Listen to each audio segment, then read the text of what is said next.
வணக்கம். நான் காணொளி போட்டு சில மாதங்கள் ஆகிவிட்டன. ஒரு இடைவெளி ஏற்பட்டு விட்டது. அதுக்காக உங்கள்கிட்ட மன்னிப்பு கேட்டுக்கிறேன். எனக்கு வேறு சில வேலைகள் இருந்ததுனால இதில் என்னால் கவனம் செலுத்த முடியல. அதனால் இன்றைக்கி நிச்சயமாக ஒரு பாட்டு போடணும்னு நினச்சிட்டு போட்டேன். இன்றைக்கி நான் செலக்ட் பண்ணிடுற பாட்டில் பற்றி நான் பாட்டை பற்றி நான் அதிகமாக சொல்ல போவதில்லை. என்ன ஒரு இனிமையான பாடல், சும்மா ஒரு பாட்டு கேட்டு ரசிக்கலாமே. அதுக்குள்ளே நிறையா விஷயங்கள்லாம் இருக்கணும்னு விளக்க வேண்டிய அவசியம் இல்லை. கேட்டாலே அவங்களுக்கு தெரியும். இந்த பாடல் 1966ஆம் ஆண்டு வெளியான பெற்றால்தான் பிள்ளையாங்கிற படத்திலேருந்து இந்த பாடல். எம்ஜிஆர், சரோஜ ரவி, எம்ஆர் ராதா நடித்த படம். இந்த படத்தில் எல்லா பாட்டுமே அருமையான பாட்டு. கண்ணன் பிறந்தான், எங்கள் கண்ணன் பிறந்தான், செல்லக்கிளியே மெல்ல பேசு, நல்ல நல்ல பிள்ளைகள் என்று போன்ற ரொம்ப அழகான பாடல்கள் உள்ள படம் இது. நாம் இதில் பார்க்க போகிற பாட்டு ஒரு டூயட் பாட்டு. சக்கரை கட்டி ராசாத்தி அப்படிங்கிற பாட்டு. இது ஒரு கனவு காட்சியில் வரக்கூடிய ஒரு பாடல். எம்ஜிஆர், சரோஜ ரவி காரில் போகிற மாதிரி, சரோஜ ரவி கனவு காணுற மாதிரி ஒரு பாடல். கவிஞர் வாரியார் எழுதிய பாடல். மெல்லிசை மன்னர் ரொம்ப அவருடைய ஸ்டைலில் ரொம்ப இனிமையாக அமைச்சிருக்கார். இந்த டியூன் ரொம்ப இனிமையாக, ஆர்கெஸ்ட்ரேஷன் ரொம்ப அருமையாக இருக்கும். இந்த பாட்டை பற்றி ஒரு விஷயம் மட்டும் சொல்ல விரும்புகிறேன். மெகா டிவியில் என்றும் எம்எஸ்வின்னு ஒரு நிகழ்ச்சி நடந்தபோது இந்த பாட்டு ப்ளே பண்ணாங்க. ப்ளே பண்ணும்போது எம்எஸ்வி உட்காந்து பார்த்துட்டுருக்காரு. அப்படியே மூஞ்சி பார்த்தாலே ரொம்ப ஆச்சரியமாக பார்த்துட்ருக்காரு. பாட்டு முடிஞ்சவொடனே அந்த ஆதவன் தான் அவருடைய காம்பேர்.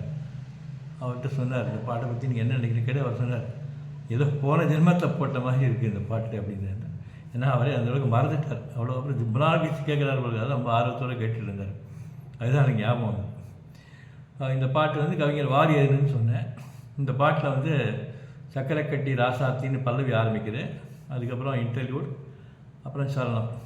சரணம் பார்த்திங்கன்னா 8 வரிகள், 8 நீளமான வரிகள். அதுக்கு 8 வரி முடிஞ்சவரும் போகாதுன்ட்டு ஒரு கொடுத்த மரத்துக்கும் எடுத்த மரத்துக்கும் கேள்வி என்னன்னு அது 2 வரி ஆட் பண்ணிக்கிறேன். 10 வரி எடுத்துகிட்டு வருது. இவ்வளோ நீளமான சரணங்கள்லாம் போடவே முடியாது. போட்டு போர் அடிக்காமல் போட ரொம்ப கஷ்டம். அது அவருடைய திறமையில் சங்கதிலாம் வேறு போட்டிருப்பார்.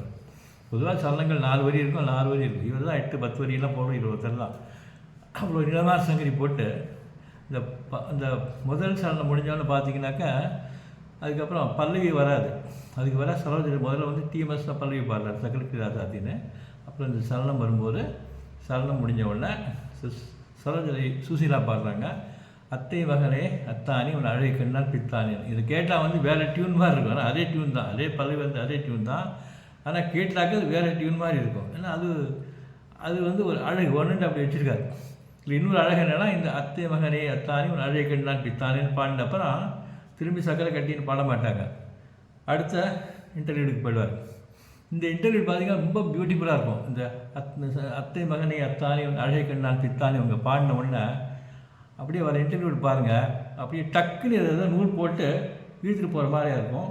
இப்போ ப்ளே பண்ணிட்டு நீங்கள் பாருங்கள்.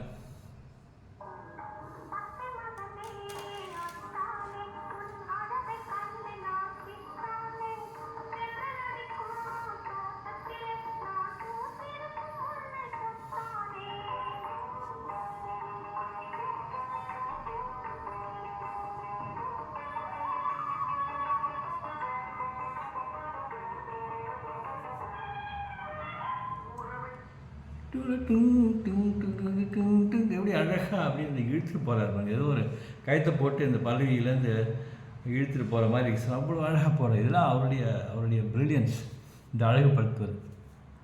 ஸோ கடைசியில் மறுபடியும் கடைசியில் முடித்த அப்புறம் தான் அத்தை மகனே அத்தான பாடம் மறுபடியும் சக்கரை கட்டி ராசாத்தின்னு பாட முடிக்கிறாங்க. அதுக்கப்புறம் ஒரு சின்ன ஹம்மி கூட பாடல் முடிக்கிறது. மிக மிக இனிமையான பாடல், அழகான ஆர்கெஸ்ட்ரேஷன். இதை கேட்டு ரசியுங்கள். நன்றி. விரைவிலே இன்னொரு பதிவுடன் மீண்டும் சந்திக்கிறேன். நன்றி, வணக்கம்.